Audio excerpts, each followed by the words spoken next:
ప్రధానోపాధ్యాయులకి, వచ్చిన అతిథులకి, నా తోటి విద్యార్థులకి శుభ సాయంత్రం. నా పేరు టి శ్రీనాథ్. నేను 9వ తరగతి చదువుతున్నాను. నేను ఇప్పుడు చెప్పబోయే విషయం ఆరోగ్యమే మహాభాగ్యం. మన జీవితంలో ఎన్నోసార్లు చాలా విషయాలు ఇప్పుడు దాకా మనం చూసి ఉంటాం, విని ఉంటాం.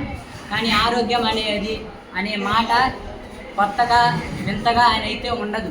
అది ఎప్పుడూ మనకి ఉపయోగపడుతూనే ఉంటుంది. అలాంటి ఆరోగ్యంగా ఉన్నవాడు ఈ ప్రపంచంలో ఎక్కడైనా ఎలాగైనా ఏ పనినైనా చేయగలడు.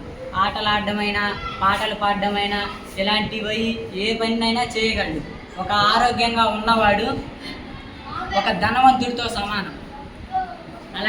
అలాంటి ఆరోగ్యాన్ని ఇప్పుడు మనం దుర్వినియోగం చేసుకుంటున్నాం. బయట తినే వస్తువులు, నూనె వస్తువులు, వింత వస్తువులు తిని మన ఆరోగ్యాన్ని మనమే పాడు చేసుకుంటున్నాం. ఎలాంటి మంచి ఆహారం తినడానికి, ఎలాంటి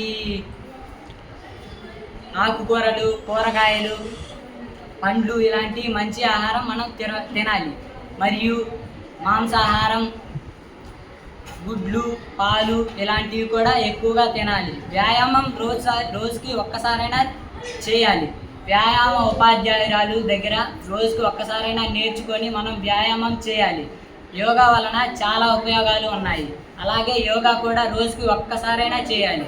పద్మాసన ఇలాంటి ఆసనాలు, వజ్రాసన, తాడాసన ఇలాంటి ఏవి చేసినా మన శరీరానికి ఉపయోగపడుతూనే ఉంటాయి.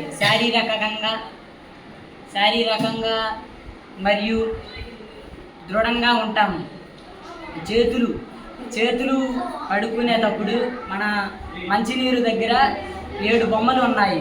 వాటిని అనుసరిస్తూ మనం చేతులు కడుక్కుంటే, తిన్న తర్వాతైనా తినక ముందైనా ఇలా అనుసరిస్తూ చేతులు కడుక్కుంటే మన చేతికి ఉన్న సూక్ష్మ జీవులు అనేవి చనిపోతాయి. అందుకని ఇప్పటి నుంచి మనం అక్కడ ఉన్న బొమ్మల్ని పాటిస్తూ ఇలా చేయాలి.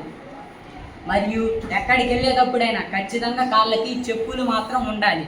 చెప్పులు లేచో ఖచ్చితంగా కాళ్ళకి సూక్ష్మజీవులు అంటుకొని మనం అనారోగ్యానికి పాల్పడతాం. అలా పాల్పడకూడదు అంటే ముందు మన శరీరాన్ని మనం శుభ్రంగా ఉంచుకోవాలి. మన శరీరాన్ని శుభ్రంగా ఉంచుకుంటేనే మనకి గజ్జి, తామర ఇలాంటివి అస్సలకి మన శరీరానికి ఉండవు. ఇలా ఉండకపోతే మన శరీరం ఆరోగ్యంగా సూక్ష్మజీవులు ఏమీ లేకుండా ఆరోగ్యంగా ఉంటుంది. అలాంటి అనారోగ్యాలకు పాల్పడము.